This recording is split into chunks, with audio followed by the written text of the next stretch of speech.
आणि याच बातमीच्या संदर्भात आपण अधिकची माहिती आणि काही विश्लेषण सुद्धा जाणून घेणार आहोत आशिषकडून।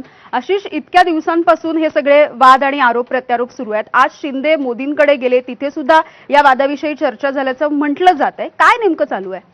एक गोष्ट आपण समजून घ्यायला पाहिजे यामिनी यातली, की ज्या प्रतिक्रिया येत आहेत आणि ज्या प्रतिक्रियेतले जे वक्तव्य आहेत त्याचे अन्वर्थ आपण काढले पाहिजे। आज शिंदेनी काय प्रतिक्रिया दिल्लीमध्ये की दंगेकरांना जे सांगायचे ते मी सांगितलंय, पण काय सांगितलंय हे शिंदेनी उघड केलेलं नाही।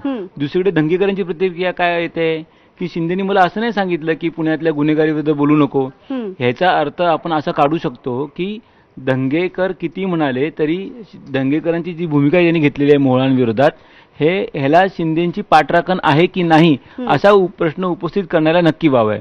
दुसरीकडे मोहोळ जरी हे म्हणाले असेल की मी काल देवेंद्र फडणवीसांना भेटलो पण दंगेकरांचा विषय निघाला नाही, आता यावर कोणी विश्वास ठेवला सहसा तयार होणार नाही।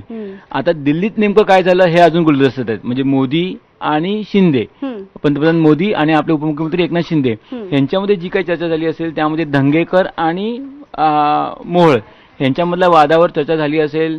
शक्यता याकरता नाकारता येत नाही, कारण मुरलीधर मोहोळ हे फक्त भाजपचे नेते नाहीये, तर मोदींच्या सरकारमधले ते एक मंत्री आहेत। त्यामुळे कदाचित मोदींनी त्यामध्ये लक्ष घातलं असलं तर त्यात काय वावगं वाटण्याचं कारण नाहीये। आणि आपल्याला एक लक्षात घेतलं पाहिजे की आता गणेश नाईक गप्प काय आहेत। आता गणेश नाईक एकनाथ शिंदेवर बोलणं जरा त्यांनी कमी केलेलं आहे का?